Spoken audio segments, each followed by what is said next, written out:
Hello, hello, good evening. It's Monica from Life is Art, and it's Wednesday. Let's create. We are going to be doing some creating with the Daisy special this evening. Now, if you have been on the website today shopping this Stamptacular sale, if you happen to click on the Daisy special at the same time, you may have noticed that our supplies have been depleted. It was a very popular promotion, and so the bundles have sold out, the paper pack has sold out.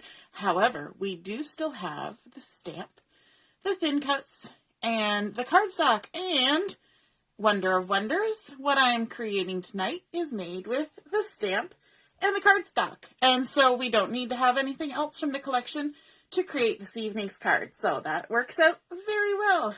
Good evening, Mom. Nice to see you're watching. And Joanne, hello, you're here too. So we're going to be creating a card this evening, and I'm calling it Daisy for You. It kind of reminds me, when the kids are little and they bring you all the dandelions that they pick and, all the scraggly wildflowers and things.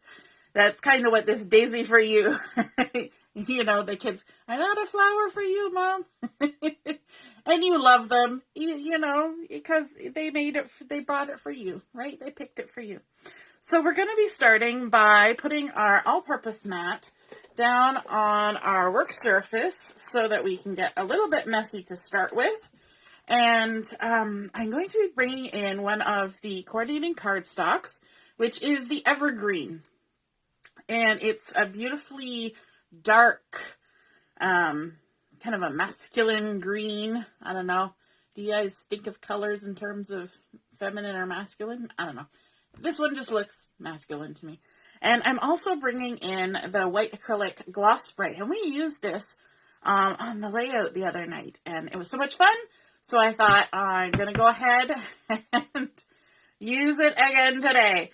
Now, there we go. I'm just waiting for the little ball. You can hear it rattling. That's the little ball that's helping to mix up all the pigment that gets settled down to the bottom. And so it's kind of like a can of like spray paint, right? You got to make sure that little ball rattles around and gets everything mixed up. And it actually works better to like swirl it or shake it from side to side than it is to shake it up and down.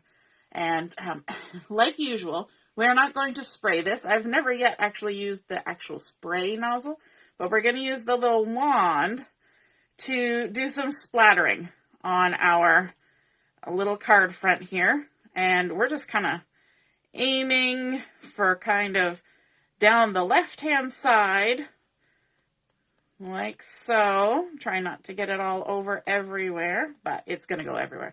And then a little bit over here on the right. So mostly we just splattered the entire card. And that's okay too, because we want lots of fun stuff going on here. And that's all we need to do with that. So I'm going to carefully pick it up without disturbing. Now this is paint. So paint needs a moment to dry. So I'm going to set it off to the side and let it do some drying. I'm just going to quickly wipe the paint off my all-purpose mat. See how easily that paint comes off. And even if it dries, you just kind of give it a little rub and it flicks right off because it's acrylic paint. And your all-purpose mat has saved the day so that your tabletop is not covered in acrylic paint. We like our all-purpose mat for that. Okay, off to the side and back to our verse mat. Now, we are going to be doing some stamping with the Daisy stamp set, which is still available online. So if you're shopping the Stamptacular sale, you can check out the Daisy stamp as well. And I think it's really beautiful. There's a nice little bunch of daisies, which we're going to be using tonight. Then there's a large daisy, a small daisy, and then some teeny tiny little daisies as well, a little cluster and a single one, as well as centers for these two larger ones. Then there's some foliage and a few words. There's life is beautiful, you're amazing, wonderful, and good times. And then also this nice little dotted border strip. There's a little arrow. So many fun things. So we're going to be using this bouquet of daisies as well as this leaf.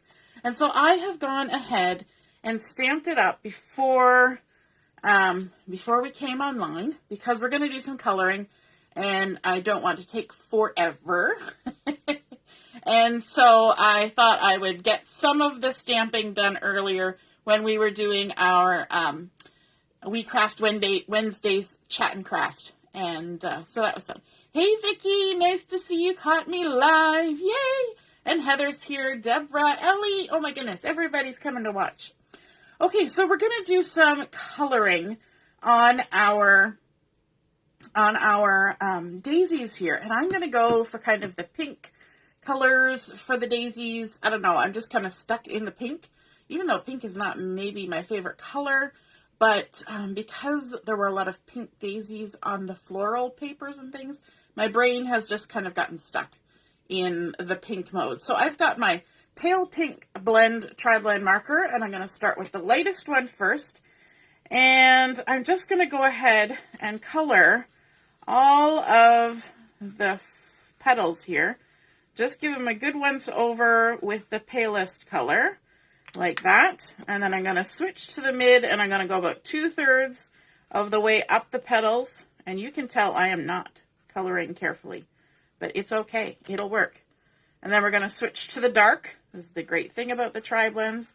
We've got all the colors right in one spot. Okay? And then we're going to go back to the pale, to the lightest color. And I stamped this using the Intense Black ink. And the Intense Black ink works great when you want to use markers or watercolor or any of those things, because it won't bleed.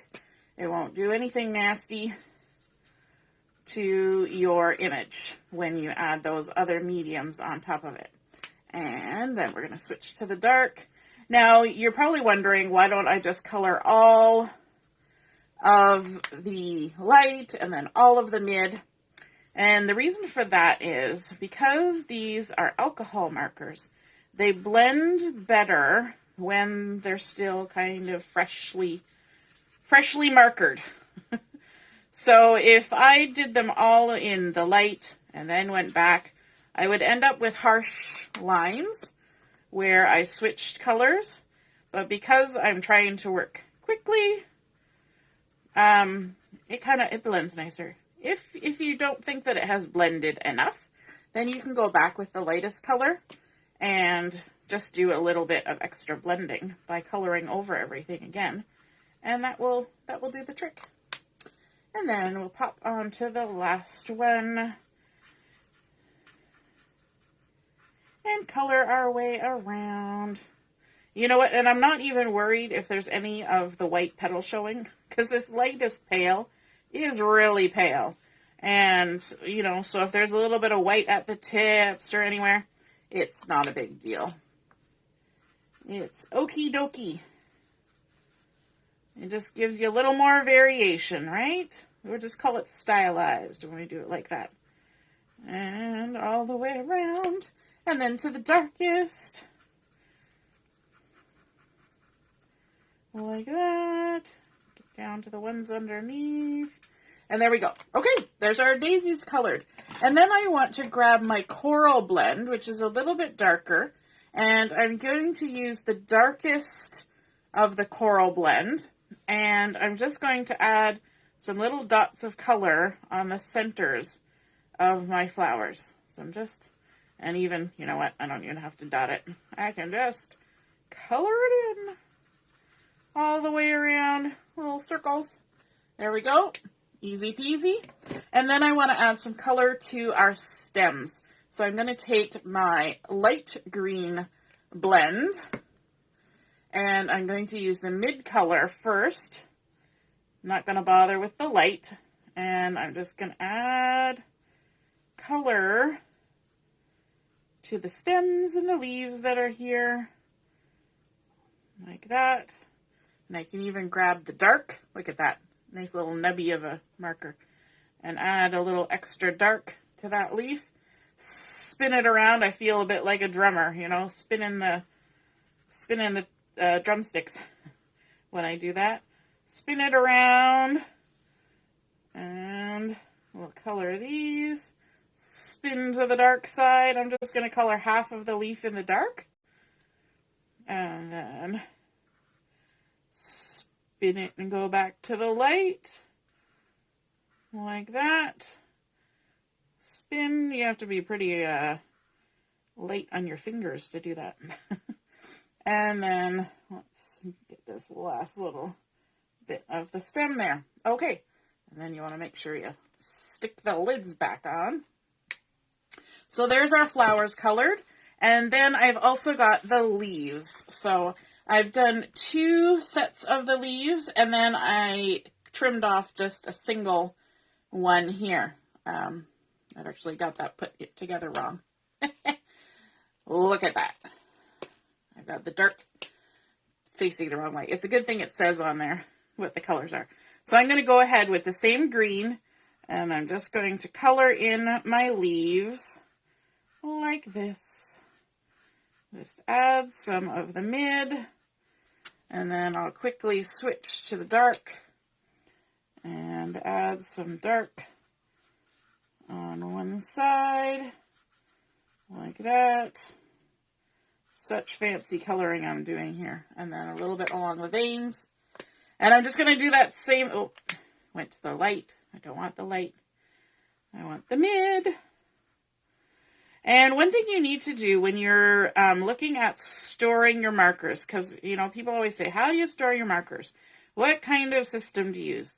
The best way to store your markers is on the side. You don't want to have them up or down. You want them on the side. And so even just laying them in a drawer is better than putting them in a container where they stand up. So always on the side, any kind of markers. It's just a good rule of thumb. Let's do this little guy that's floating around here. And I kind of fussy cut him already because I was thinking I would save some time by doing that. But it might actually take me longer to color him because I got to hold on to him carefully. And there we go. My light green is getting, my mid is getting worn out. So I have a brand new one. May as well switch to the new one. And then it'll be nice and juicy. And, oh, look at that. Going outside the lines. You gotta love coloring outside the lines. And then back to the mid. How's everybody doing tonight? Yes, the tri-blend markers are a lot of fun, Vicky. They are the first markers I've ever had that I can actually color with, probably because I'm a bit sloppy, and they're very forgiving. So, you know, I've tried other ones. I've used a few other kinds besides, you know, Crayolas, because, you know, we all love our Crayolas. We all grew up using Crayolas. Washable markers. Did you know Crayola washable markers? You can do like watercolor painting with them. I used to do that. That was super fun. Any kind of washable marker, you can do that. Which is why we can also use our water-based inks to do watercolor. Because if it's water-based, water will move it, right? And, yeah, so that's super fun. Oh, Vicky says she's in awe. Oh my goodness. Okay. That's good.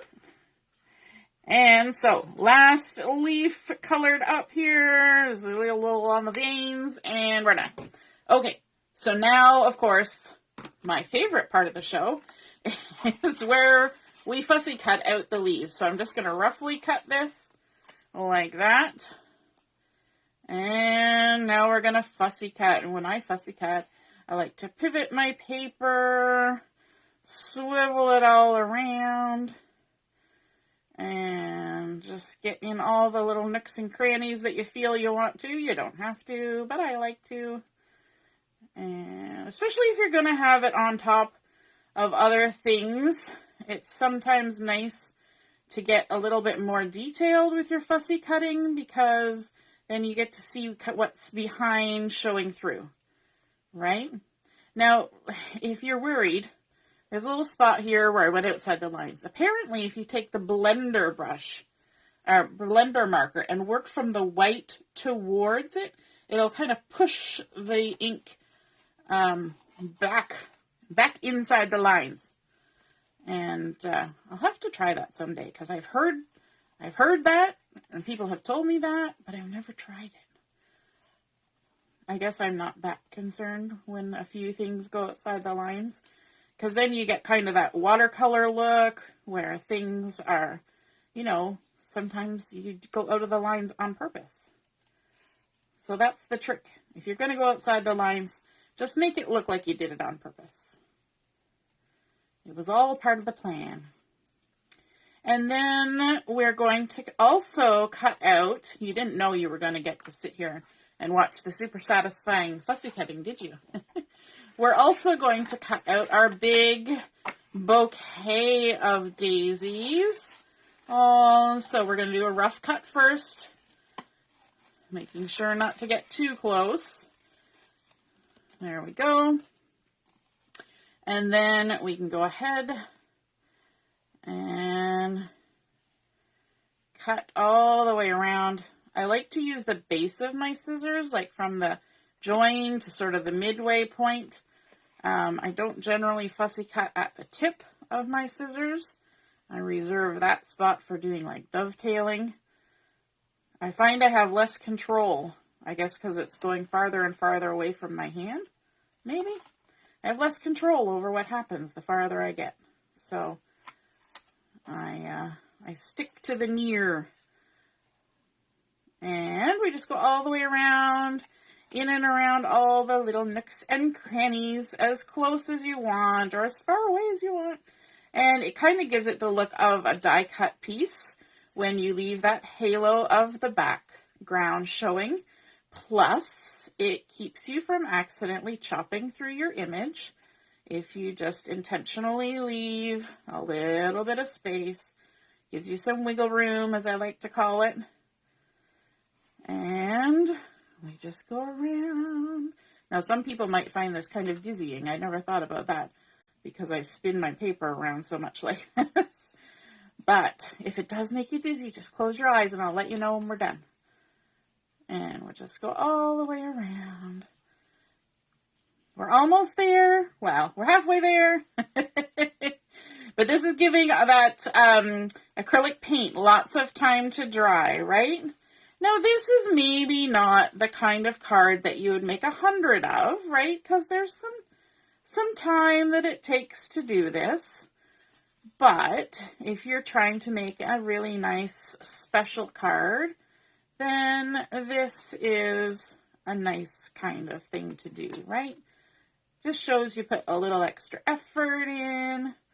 And if you have thin cuts for things like this, then, you know, that just makes things a little quicker.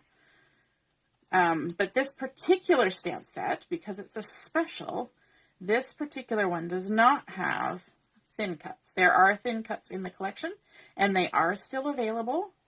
They were run out for a while, but they came back in stock.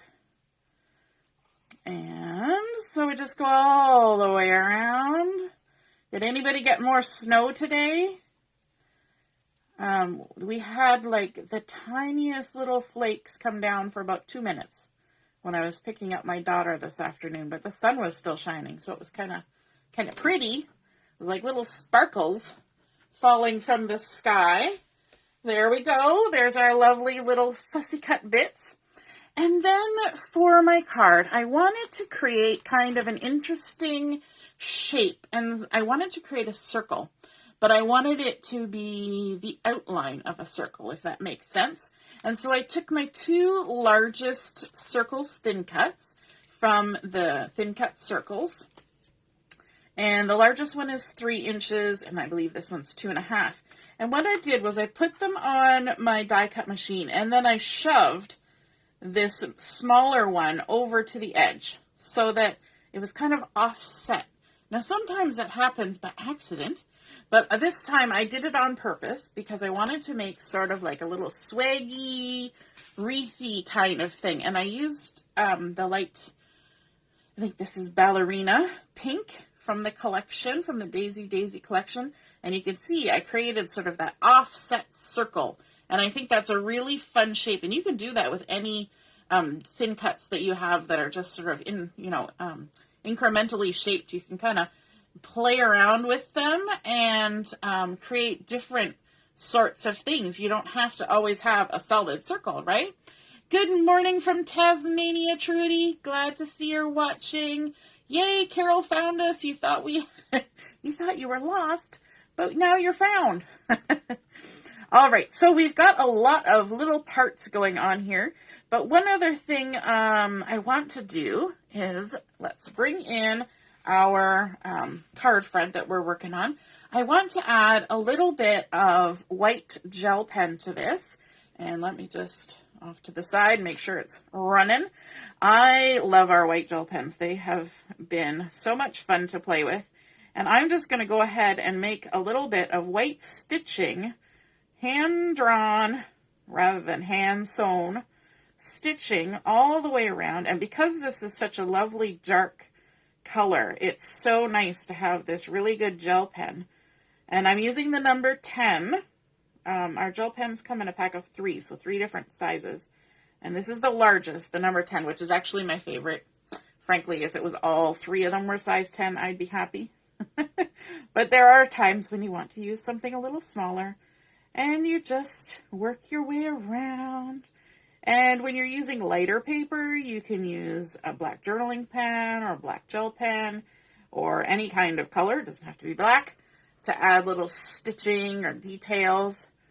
But I thought just on this one with our white splatters that the white stitching would just look so crisp against that dark evergreen color. And we work our way around like so.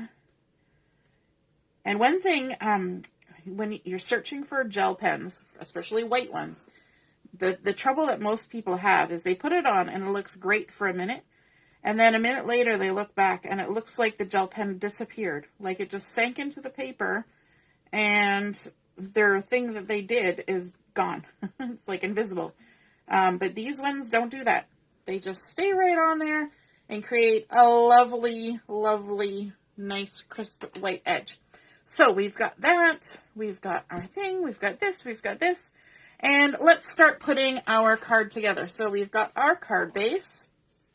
This is our standard size card base. I'm going to fold it with the bump side of the score line to the inside. I'm right off the edge of the paper here or the edge of the screen. I zoomed in nice and close today so that you'd be able to see what was going on. So let's scooch up a little bit so we don't get lost here. And then I'm going to add maybe just because I put that gel pen on just a minute ago, I'm going to add my adhesive right to my card front instead of to the back side of my evergreen. And this works quite well. Doesn't really matter whether you put it on the card base or on the card front. It works either way. So this evergreen, I probably didn't even give you the dimensions. I cut to 4 by 5 1/4 so that it would be centered on here with a nice little bit of a white edge going around, which looks very nice with all the white bits that are happening. So there we go with that. And then what I'm going to do is I'm going to kind of build my design. So I want my circle on here, and I want the skinny side of the circle kind of off this way towards the edge, maybe about there. And then our big cluster of flowers is going to sit right about here, and it's even going to go a little bit off of the green. See how it's just going to come right to the edge of the card? And then I want to add in my leaves, but this leaf, and this is why I'm kind of doing it right now, this leaf, I want it to kind of tuck underneath like this. So it's going to be kind of a bit under the circle and a bit beside the circle. And then these little guys are going to come down here like this. And then this single guy, I'm going to tuck him right under here. Well, not that far. That just got a little exaggerated. Just tuck him under there like that. So we're creating a nice little frame beside our cluster of daisies. And I think it just looks kind of pretty and wreathy and just super fun. So what I want to do now is I want to kind of lift that off, and I want to start gluing these down. So I've got that. I'm going to grab my liquid glue. And when I glue down leafy things, I like to just kind of aim for the stems. Like that. So this one's going to tuck under and go up towards the top. I'll move it around 10 times and make sure the glue gets everywhere, right? And then this one, we can go ahead and add it. Now you could put some foam tape under this, but I'm going to leave it as is and just let it sit flat. I am going to put some foam tape though on the on my big cluster of daisies. We're going to foam them up. So there's our little wreath. And then I should have left these here so that I knew where I was going with everything. Oh, something I forgot to do. I wanted to bring in my X-Acto knife because I'm a little crazy this way. And I'm just going to cut out a few little interior bits. You do not have to do this. But when I see it, I like, I forgot to cut them out. Because my brain wants them cut out. And sometimes you just got to do what your brain wants you to do. It's because I want to be able to see anything that might be poking in from the background, right? So you just be careful with your X-Acto knife. Don't go too wild. Make sure it's nice and sharp. This always works best with a sharp knife. And just work your way around. I'm not doing the best job right now, but that's okay. I'm trying to hurry. Trying to hurry. There we go. We've taken some of the extra little bits out. And now you'll probably look at that and be like, really? Really? She spent all that time just for that? But yes, that's what my brain does. It's the fussy cutting part of my brain that says we need to do that. Okay, so let's add our little leaves. Does anybody else do that? Cut out little interior bits? Or am I just the crazy one? I know I'm the crazy one. You don't have to answer that. That's a given. And so let's add our little leafies down here. And then we'll tuck this one under as well. Just a little bit of glue along the stemmy area. Like that. And it can come off to the side too. It doesn't have to be all on the green. And then let's add some thin foam tape to the back of this. So it's not going to be popped up a lot. We don't want to have to pay, oodles of postage just because we wanted it to look pretty. So the thin 3D foam tape will work. Just add a few bits here and there. And then a little bit on the stem. There we go. And we can stick this on. This card, I was playing with this earlier, so I actually have one that's already made that I can show you here at the end. It's just so fresh and springy, and on a day like today when there was still a little bit of snow coming down, it was nice to be playing with something that was fresh and springy in the craft room, right? Sometimes you just need that reminder that spring is coming. It will be here. I love spring and I love fall, and I'm not so much keen on the in-betweens. Now I want to add a sentiment, and to add my sentiment, I've got my 4U thin cuts here, and this set has the big word U, and then it's got 3 other little thin cuts. It's got thanks, for, and love. So I went with 4U, and I wanted to do a special little thing, and I think I've shown it a couple times, and I meant to, have this a little bit more prepared, but you can see here, perhaps you can see here because it's all black. I have 3 of the word for, and I have 3 of each of the letters. And the reason I've got 3 of each is because if you take these little die cuts and you stack them up a bit, they create a nice thick, almost like a chipboard effect. But if you don't have this in chipboard, you can do this yourself with thin cuts. So let me just show you how we do it. So we take one and hold it in our hand. I've got a little bit of glue. If you've never seen me do that before, put a little bit of glue on my hand, and then I use my tweezers and tap it in there like that. And then you can just line it up on top of that layer and squish it together. And if you squish it in from the sides, it helps to line it up. And then grab the third layer. Let me know in the comments if you've ever done this before, where you've stacked up thin cuts to make them look a little bit bulkier, give them more presence. And there we go. We've got 3 layers. Now, sometimes I've done it with 2 layers, and Joanne's like, yes, cut the tiny bits. Sometimes I've done it with 2 layers and offset them to make them look like shadow, right? So you get that, you know, sort of letter and then the shadow in behind. And that is super fun. So I've got my U's now. I'm going to tap them in the glue. Tap, tap, tap. Line them up. Stick them together. And then go for the next one. Tap, tap, tap in the glue. And, oh, I did that one upside down. Look at that. All right, well, we'll just tap it on the other side. It won't matter because we're going to do something else with this. And so it won't matter that there's glue on the top of my letter. It's totally okay.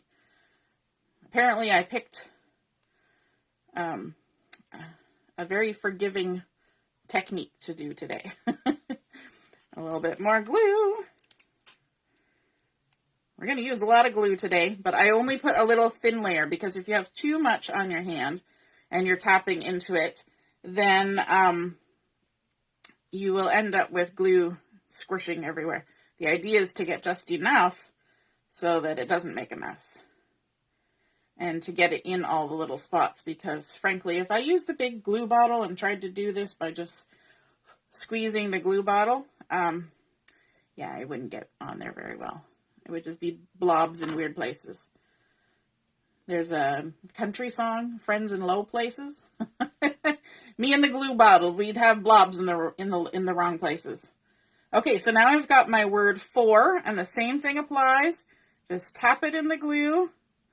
Try and get all the little bits in there. And it looks kind of haphazard, but as soon as you give it a little squeeze, it kind of lines itself up. There we go. There we go. I'm getting glue everywhere. But that's okay, because we're going to do a thing. And I'm rushing. If I was taking my time, taking a little more time, being a little more careful, then it wouldn't quite be so smooshy. But, you know, there we go. 3 layers on all of those. And then, of course, we can glue them down onto the card.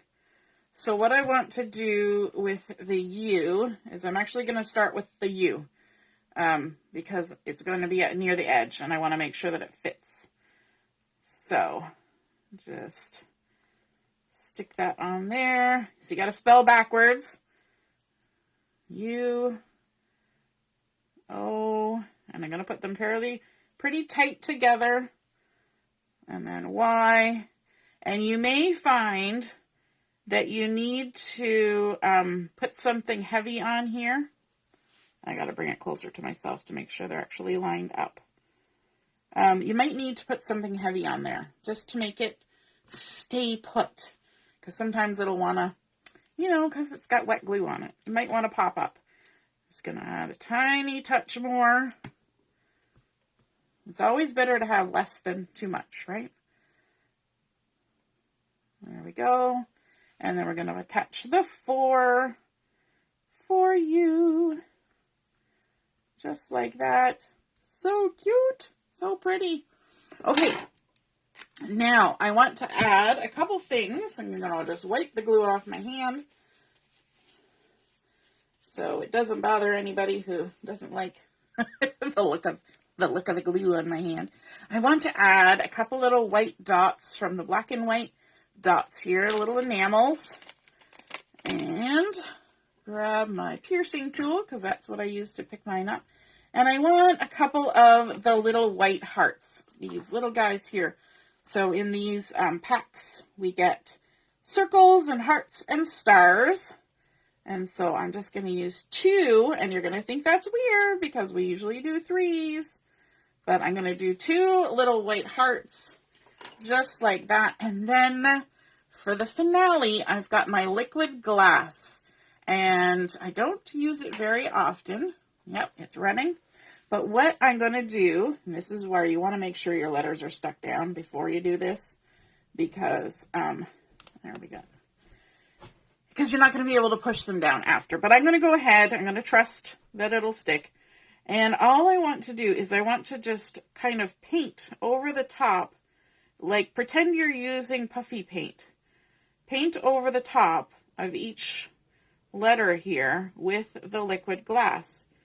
And so between the layers of cardstock and the layer of liquid glass, we're going to make this look very dimensional. It's going to be really shiny. I'm doing a terrible job of this. I'm just kind of gobbing it on here. Some days it works better than others, but that's okay. We'll just get it on there. It's running out very quickly is what the problem is. And I'm squeezing too much because I want to go fast.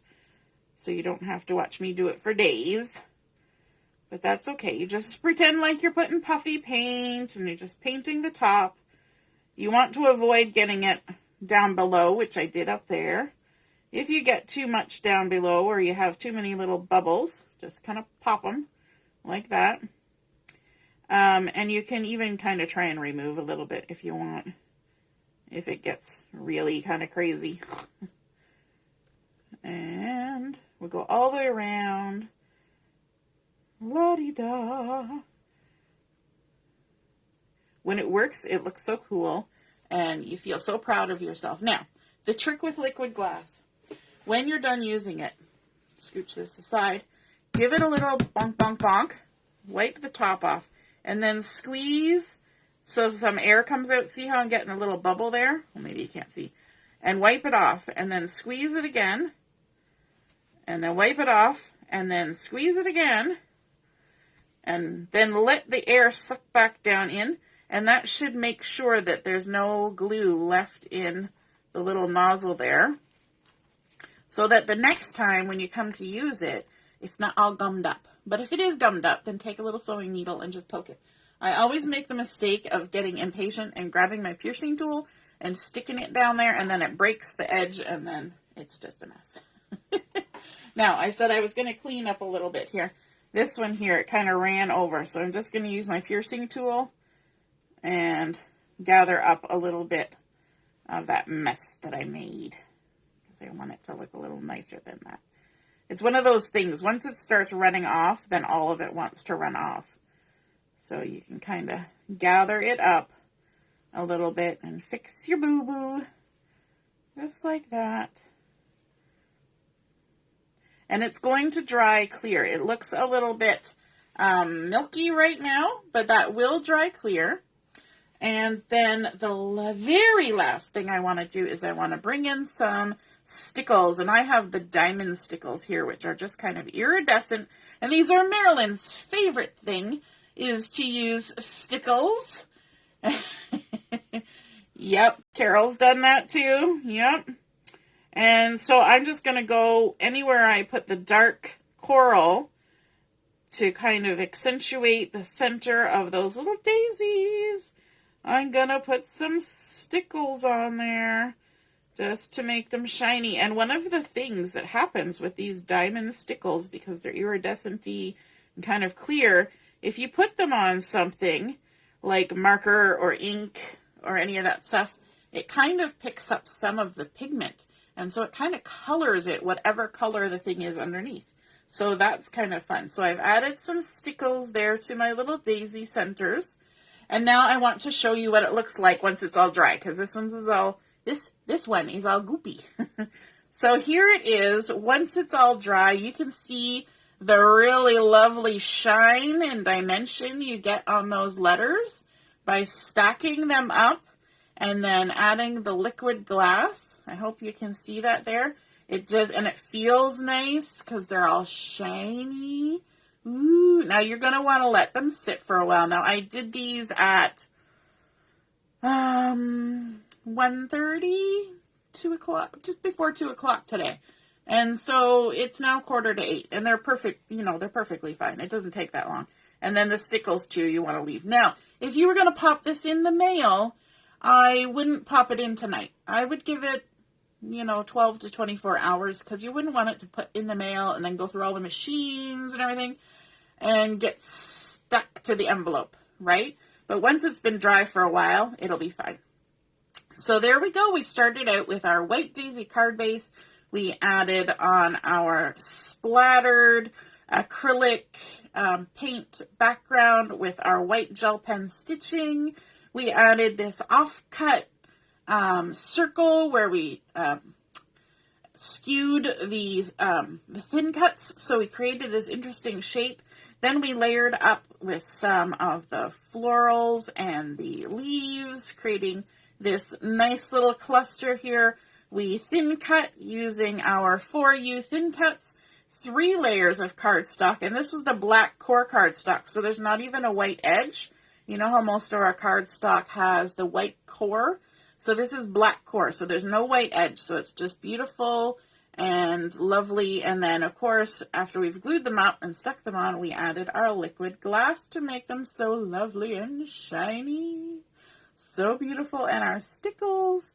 Lovely. I hope you guys enjoyed seeing that Daisy card come together and feel inspired to create something of your own in a similar fashion. And if you do, take a picture of it and pop it in the comments. I would love to see it.